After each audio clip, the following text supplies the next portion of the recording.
this dip. This dip is a seasonal superstar. It's got a rich whipped feta base, a smooth pumpkin flavor, and topped, I believe, with a touch of honey. Our good girlfriend, Wendy Paul, has the perfect appetizer for your party next week. And in true Wendy fashion, you've been tweaking until the very last minute. I did. I wasn't totally satisfied with the recipe. So we upped the layers of flavor. We elevated, that it. flavor. This just looks amazing. And when you describe the ingredients, it's like you start to salivate a little. You do. And pumpkin, of course, it's like the hot topic of the kitchen right now, right? So how about a really fun, easy appetizer to take to your parties over the next week, 2 weeks, all the way through Thanksgiving. I'm here for it. This will be a great one. What do we start with? Okay, we're gonna start with some unsweetened yogurt, okay? And here I thought she'd say pumpkin, but no. well, always, I mean, we're gonna do this part first. always keeping us on our toes. Okay, so unsweetened yogurt. So not Greek yogurt, but just... No, I just did what I had in my fridge. Okay. Okay? Yeah. Just unsweetened coconut yogurt, but you could do Greek yogurt too. Okay? And we're gonna do some feta. That's a lot of feta. Yeah. I'm not mad about it. No, I'm not mad about it either. The feta is so tangy and salty and adds to the creaminess when you whip it.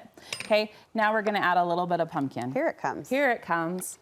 More feta than pumpkin. Now the pumpkin, I did it 2 different ways. I did it a little bit more, so like 8 ounces. So if you really like pumpkin, do 8 ounces. If you're kind of like a hint of pumpkin. Which I feel like is where most people land. Like you want it there, but you don't want it You want it there, but you don't want it overpowering, right? Yeah. So a hint.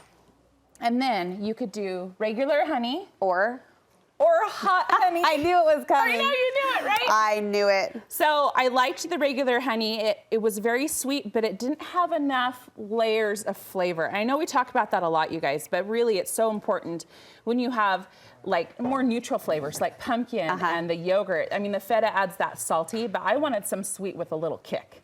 All right? I literally remember the first time our food editor, Chelsea Fairborn, introduced us to the trend of hot honey. I was sitting right over there. I remember thinking, Wendy Paul's going to be all over this. Hot honey.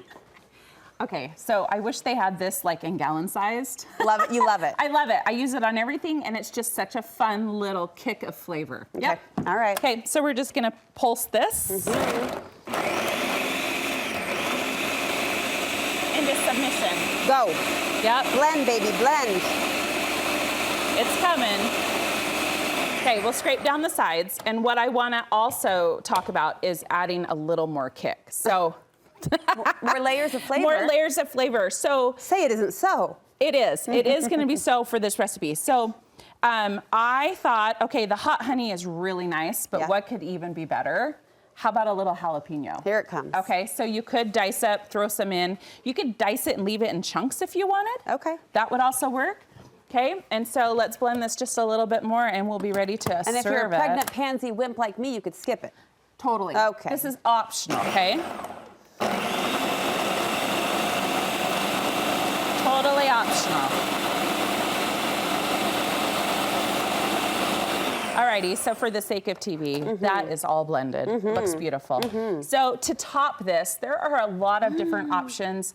I chose to go with more of what I'd already done inside. Okay. Okay, but then I wanted a little crunch too. So you could do walnuts. Walnuts is really traditional. I personally don't like walnuts. Oh, really? So I did pumpkin seeds. I like because it's a pumpkin dip, right? Yeah. So it kind of shows you what's already inside of it. It's interesting when creative industries overlap. Like a fashion tip we hear often is to repeat a motif, like in your sweater with your jewelry. You're saying repeat the flavor. Yes, repeat the flavor. Inside to out. Yep, inside to out. So I did pumpkin seeds. I added a little bit of green onion for more flavor, right? Some more hot honey because it's amazing. May I? I did a little bit of thyme. Yeah, I got you a knife if you want. A little bit of thyme. A little bit of thyme, and then also too, a little bit of sriracha powder. So I tried not to go too hot because I know you don't love super spicy. But toast your baguettes, toast your sourdough. Don't break your tooth. Toast your sourdough bread and then spread it on. That was my most non-princess bite I've ever done on TV. I apologize, Mom, but that's amazing. Isn't that just so good? So the layers of flavor plus the creamy pumpkin, the hint of pumpkin, the sharp salty of the feta. It really is a great little dip. This is a compliment, but I thought the feta would be more, do more. It's very subtle. It's very subtle with the pumpkin and the yogurt balances it out. So it's not too overpowering, but you can still taste it. Wendy, I love it. Isn't it great? What are we calling it? Let's just call it pumpkin feta dip. Right? Wendy Paul's pumpkin feta dip. The baguette, a nice touch. Could do crackers, but the baguette, the brunch, the crunch of the bread. Very nice. All right, where can we get more recipes from you, sister? Follow me on Instagram, The Real Wendy Paul. The Real Wendy Paul, because she is, and we're so grateful you share your talent and all of your layers of flavor with us. Thank you. Layers of flavor. Really good. You're going to want to make that.